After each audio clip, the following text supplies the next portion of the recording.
of people are scared. They're scared to step out there and do something different. Rival is not scared at all by his name. Rival tells you quick, he's your opponent. If he's your opponent, he ain't doing what you do. That's your ally. You know what I'm saying? So I like his sound, I like his vibe, positive energy with a message, and he has a movement as well. So I want to give you an opportunity to kind of talk about some of the things that took you to the point to where you are, because you have a fan in every city, in every state in this nation, and you got documented proof.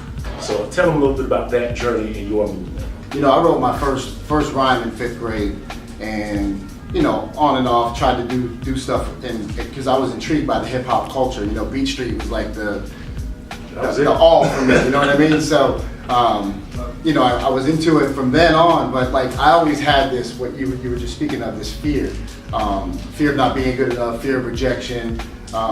You know, and that held me back for a long time. So in the 90s, I was always writing and recording and stuff, but I never pursued this thing. You know, and life stuff shows up, and you know, I got heavy into addiction, and that really put me behind for many years. But I got into recovery, and people had heard some of my stuff that I had recorded, and they were like, you should do something with this. And I was still in that fear-based mentality of like, no, I don't even want you guys to hear this stuff. And this is all going to tie into how I came into with a fan base. Like, the people in recovery believed in me before I believed in myself. So what that allowed me to do is I did my first show, and there was like 100 people there, and from then on, that's how this thing has slowly started to come to where I'm at today. And that's why I say Team Rival, because they're a part of Rival. You know what I mean? Like, there wouldn't be Rival without them, because they gave me the push that I needed to do what I'm doing. And when it comes to, you know, the movement and merchandise and stuff like that, like, I went on a whim, and like, I took a leap of faith and printed out like 24 shirts, and they sold out in an hour. I was like, oh, okay, so let me make some more shirts and let me do some different colors. And you know, 4 years later, this is where we're at, and I've sold, I don't even know how many shirts I've sold, but and with that, you know, I've been able to open up for a lot of big artists that come through St. Pete and Tampa. I'm just blessed, man, I really am. And then to talk about what you said about a fan in every state, right. Somebody that I'm friends with, shout out to Bakari, right? He had this contest, like, do this 50 fans, 50 states. You can get an artist in every state to take a picture with your merchandise or a CD or something, like, you know, I'll give you some sort of a prize. And I was like, it ain't even about the prize, it's about, let me see if I can actually do this.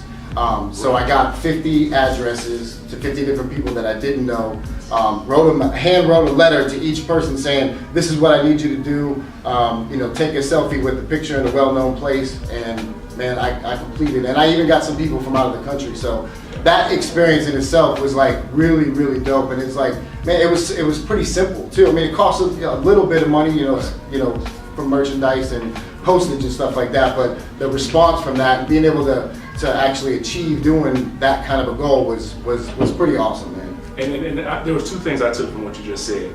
The last part, where that's a creative way to get a fan base.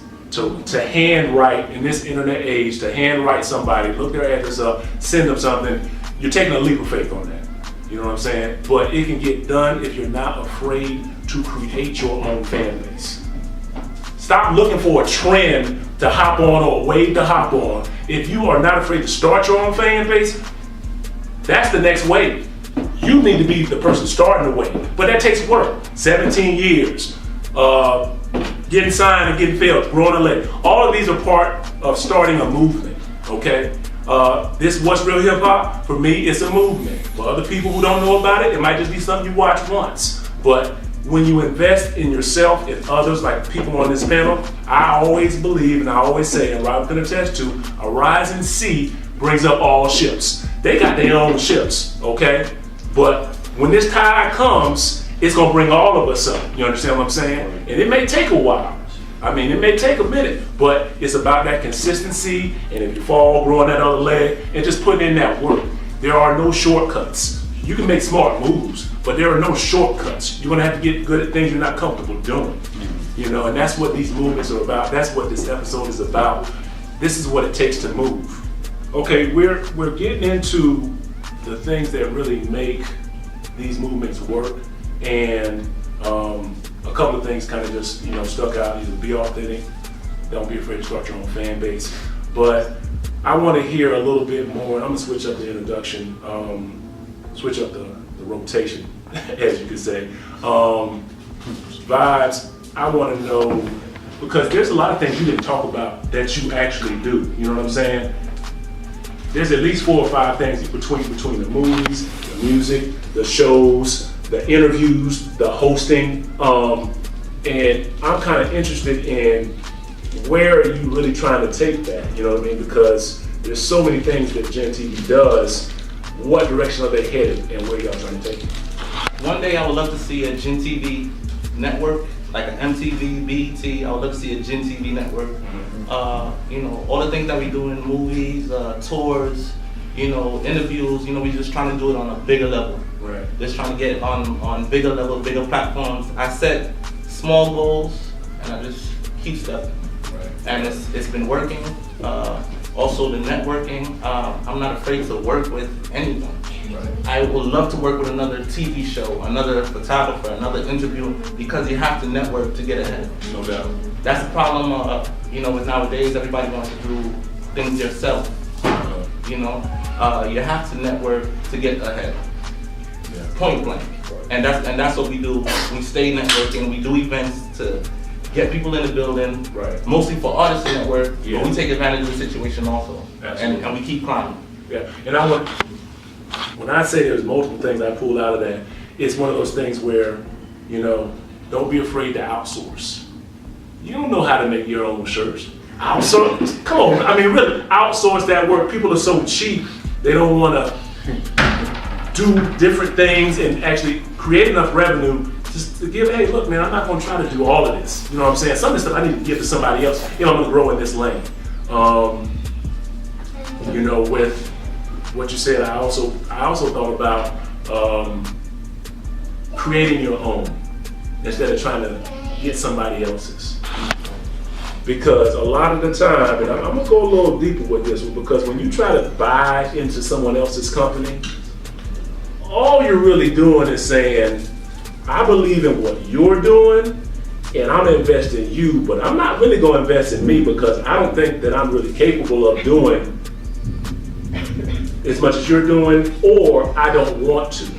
Well, when the stock tanks, they're not thinking about shareholders, they're thinking about themselves. So you can't be afraid to create.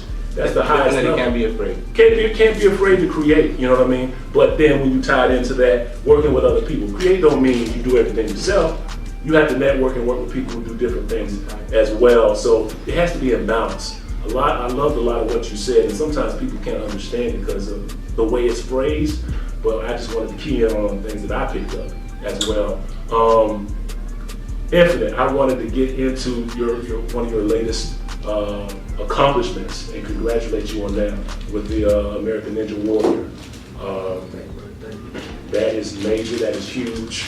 To me, it's just as big, maybe even bigger than a musician being on 106 or BET, because there's people from the Bay Area who have done that. I don't know anybody from the Bay Area who does music who's done what you've done. So in that lane, it's more like a pioneering type of thing. Nobody else has done it, and you don't just get on it. You got to demonstrate certain sets of skills and live a certain lifestyle. So I wanted to kind of touch in on how did you kind of change lanes, because from what you were saying, I kind of saw at a certain point you were living one lifestyle, and then you kind of turned it to a different level and kind of just, kind of skyrocketed towards a different solar system. Could you share a little bit about that? Yeah, after, like I said, when I had got with EA and years past, I had established that as a career. Foundation was set at home, so I was able to venture back out, you know what I'm saying? And I started performing again around 2011. And during that time, working out was a hobby. And I was into it, I was big, I was doing my thing, Right. But I wasn't really fit. I was still drinking like a madman. I was still doing, actually, I had left all the other drugs behind, but drinking stayed with me for a lot longer than it should have. And I'm a very passionate performer, and I'm very prideful about that performance, and there'd be times where I'd be up there performing. Everybody know how fast I can go. Right. You know what I'm saying? Mike got a little out of breath. and yeah, I wild up because I don't just go fast. I take pride in speeding up that flow, but also still performing at full blast while speeding out that flow. Right. I can't just be standing on the mic going fast. Everybody know that. But there was times where I would lose my breath, you know what I'm saying? And I know that my value performance was not where it needed to be. So that actually was one of the roots that started me really to start to look at things a little differently. I used to smoke about a pack of cigarettes a day whenever I was drinking, you know what I'm saying? So I let that go first. And I wouldn't know about looking at you now. I can tell you that. I'm in my mid-30s now, man, and it's been a few years of complete cleanliness, and I just kept on training. Training became more than a hobby at that point because I started getting following, you know what I'm saying? People started seeing what I could do, and I started doing things that only a very small percentage of people in the world could do. So I was also tying that in with my music. Every time I would post a Ninja Warrior video, you'd hear my song on it, you know what I'm saying? You'd hear my people's song on it. So tying that all together, eventually, you know what I'm saying, I met some ninjas who have been on the show, you know what I'm saying, started training with them, because this sport ain't no joke, I tell you right now. Right. This sport is the future of sports. I've seen it from the ground. I've seen the way that the kids, both from the youngest all the way up to the teens, all the way to the grown-ups, have attracted to it. So the following that I'm going to be able to get here is also going to propel what I've had with music and what I've been building with that. And then I got the EA thing as well. It's all just that my plan is for it to all come together so that it can do what it's finally been needing to do. But it's all been about just maintaining yourself, maintaining your love. Whenever I was finding like a dry avenue, I would try to find more inspiration in something else. And that's exactly what I'm trying to focus on moving forward, is unifying all of those pieces to where, you know, I didn't get airtime. Let me just air that out right now. I didn't get airtime on the Daytona episode of Ninja Warrior this past year. Right. My crowd did, who was wearing my shirts.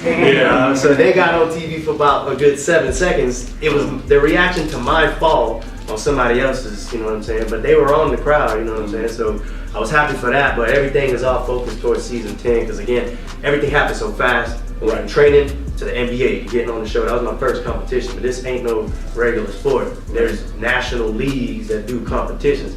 So I'm head first in that, and I got a real good plan to tie into music, because the grittiness of the sport needs an anthem, you know what I'm saying? And it needs something that's really displaying the grittiness of it. And I know all the big ninjas, you know what I'm saying? I go to all the big competitions. So I want to give that sport a voice and another avenue to really show the respect that it deserves, because it ain't all about red obstacles and quad steps. Like, this thing ain't no joke. I done seen, you'll break your arm, you'll break your neck trying some of the stuff we do. I had claimed to a world record at one point, jumping from one bar to another 13 feet. You know what I'm saying? And when you do so, you rip your hands completely into pieces. But again, I wanted to tie in the music to it, because I'm never going to leave anything behind. I'm just moving forward towards that goal of the family foundation. No doubt. And there were, man, like I said, there's so many things in there that I wanted to pull out. You know, one of which is, you can't be a success at everything. Let me make that make more sense. I can't be a good athlete and a good drunk at the same time.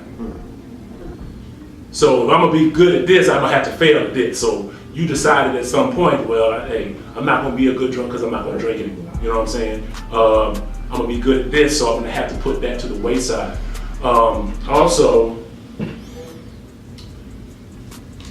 when you were talking about how certain things you had to break or things had to be destroyed to kind of build back up, it's okay to fail at something. It's okay to fail. People are afraid to talk about failure. But really, you know, that's what makes you become tougher. When you fall, like you say, break your arm, what happens to that skin? It gets what? Tougher. Okay? So you fall on that same arm, yeah, you might not have the same flexibility or something like that, you know what I'm saying? I remember when I played ball, I used to rip the skin off of my fingers dunking. But guess what? When that skin grew back, it was tougher, so it didn't break like that. You know, don't be afraid to fail. It might not look pretty.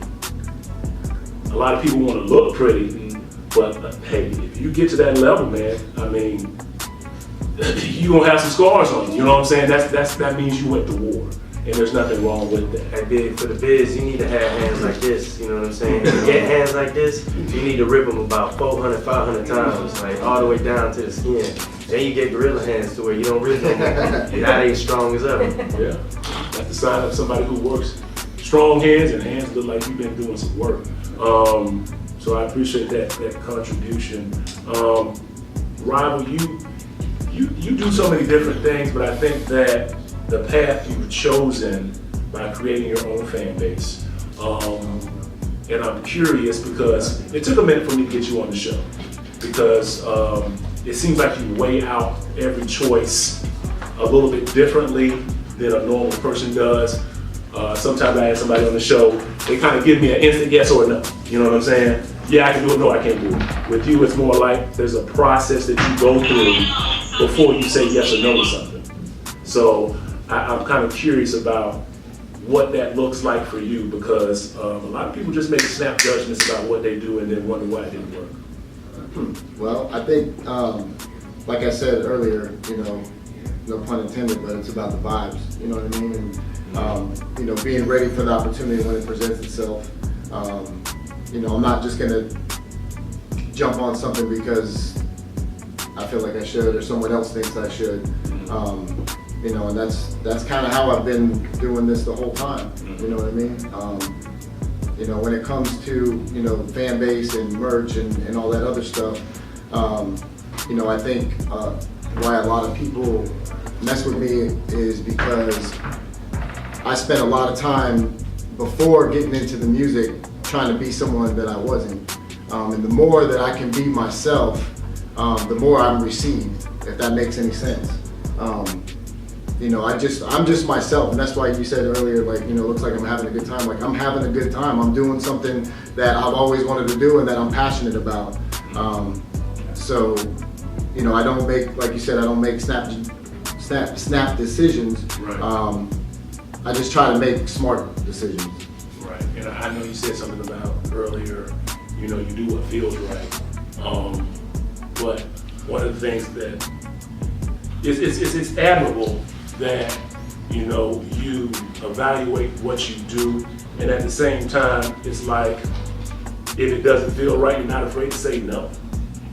A lot of people, imagine if you, and when I say a lot of people wonder why these people in Hollywood commit suicide. They commit suicide because they have to be this character, and that's not who they are authentically. So 24/7, I see you, that's who you are. You're that person, you're that character I see on TV, and they didn't go at it being their authentic selves. So imagine if you had to wake up and all people wanted to see was what they saw, who wasn't you. That would drive somebody crazy, and then everybody else trying to get these things from you based upon how far you've gotten, and then you say, I'm all alone, but everybody loves me. You have to have the courage to do what people may or may not receive. That's just what it comes down to.